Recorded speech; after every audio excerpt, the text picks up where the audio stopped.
Hey guys, this is Tyler here in Estonia, and I'm going to direct this message to all people here, especially for MGTOW guys. What the topic is about today is protecting your assets and using offshore trust as a means of doing this. Many guys have approached me, and I've done many consultation calls now with guys that are needing my services for tax purposes and for banking, who are maybe going through divorces, and being able to protect your assets as a guy, especially if you're coming from a Western country like US or Canada, is really important, because if a situation happens, and even for guys who are not married, one of the first things that you should do is seek counsel from an attorney and see how a divorce would affect your finances and implications to be aware of if you're going through divorces. There's been cases ranging in all situations, and I've actually read about cases where a woman was scamming the system, and then the taxes weren't being paid, and then the couple both were liable for paying back taxes, because in a marriage it's viewed often the same way as a legal entity, and but as a guy you often don't get the protection that a typical business entity would grant you. Protecting your assets in offshore banking trust is probably the best thing that you can do, no matter the country you come from. There's amazing offshore jurisdictions you can do this that will also protect you from creditors and from any number of things, ex-spouses or people that won't come after you for lawsuits, whatever it may be. You can protect these assets in certain jurisdictions, and this could be like in Nevis, it could be in St. Kitts. There's certainly European jurisdictions. Also be aware that people sometimes inquire, what about Nevada? Nevada is often cited as one of these places where you can protect assets. The problem is even in Nevada, within states of the US, judges can, so sometimes these even interstate trusts do not work. That's why your safest bet here is doing an international one. This is honestly the one that will protect your assets the best. As I stated, this all goes in line too with people going through divorces, pre-divorce proceedings. You can, hopefully you already have a trust created for this, but you may want to immediately start doing that before you go proceed with the divorce, because at this point the courts can actually freeze your assets before this can occur. Or even if you do it shortly before divorce proceedings happen, this can still cause problems if it's too close to dates. So the main advantage of an offshore trust over a domestic trust like Nevada, as I mentioned before, is that asset protections are greater. In this case, judges can, and typically in national jurisdictions, these types of courts, they can't seize assets that are in overseas trust. They don't have this jurisdiction in most cases. There are some exceptions here, but it's certainly safer than if you're just in a different state of the US, or if you're in Canada, if you're in a different province, or even for a Canadian that wants to put a trust in the US, like in Nevada. I would also avoid this. I would say to keep it out of the US, out of Canada, because often the US and Canadian courts, they will follow the same protocol, and the US can do a lot of things, honestly, within Canada because of agreements they have. Also note that these foreign trusts will function the same way that domestic asset protection trusts function. It's the same thing. You go through the same process here. And also understand that if a spouse is claiming that fraudulent transfer happens, they are liable to show that this has indeed happened.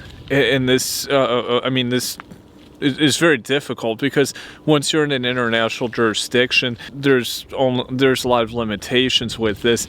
And so, unlike in a different state, this would be a lot easier for the spouse to show that or to claim that there was a fraudulent transfer that happened. Also note, though, that a fraudulent transfer in the eyes of the court happens when a spouse transfers assets immediately before filing for divorce, or when divorce is imminent. That if you're interstate, if say you had a Nevada trust and you lived in California, that's how a fraudulent transfer would be looked at.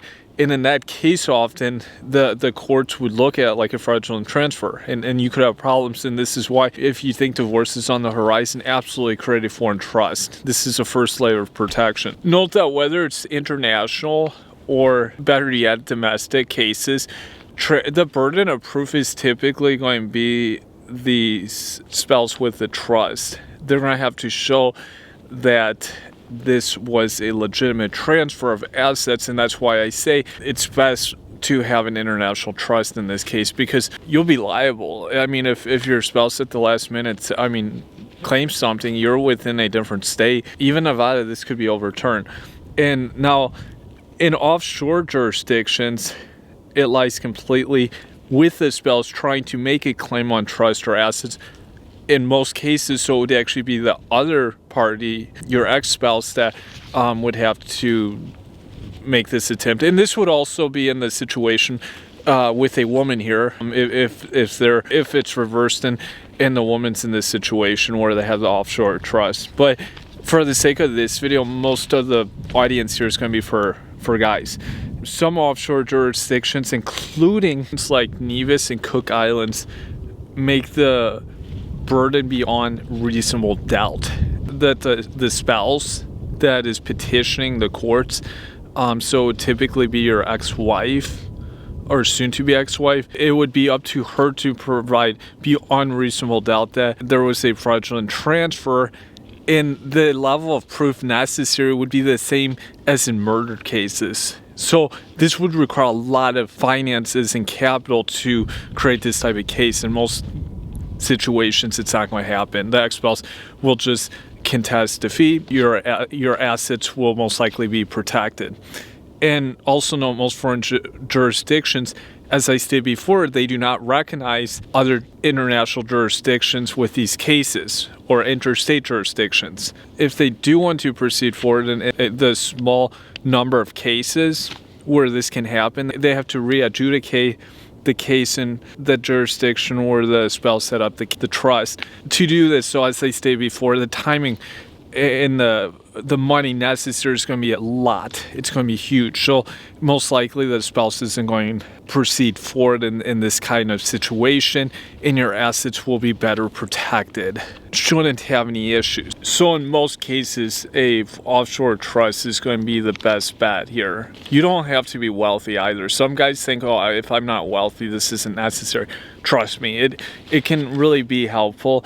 Understand this concept of exemption creditors. This is the legal term that a spouse or ex-spouse will use, and what this means is that domestic asset protection may not be effective in protecting assets from a divorce in the majority of states, and this can also be even in Nevada. This asset protection isn't guaranteed. A judge can overturn this, especially in certain states like New York or California. These states only offer a certain level of protection. A person who wants the best level of protection should stick to offshore jurisdictions where they'll be legitimately protected, and they won't have an ex-spouse trying to utilize this exemption creditor clause to steal their ass. Whether you're a MGTOW guy or not, just be aware that this offshore trust structure is by far going to be the best way to help protect your assets and to have some peace of mind at the end of the day. Nowadays, you cannot trust interstate. Trust, as we've seen in many situations, federal government can often override state governments, and there isn't much you can do in these situations. If you need any help with these services, please message me, and I will schedule a consultation, and give me your feedback below. Thank you.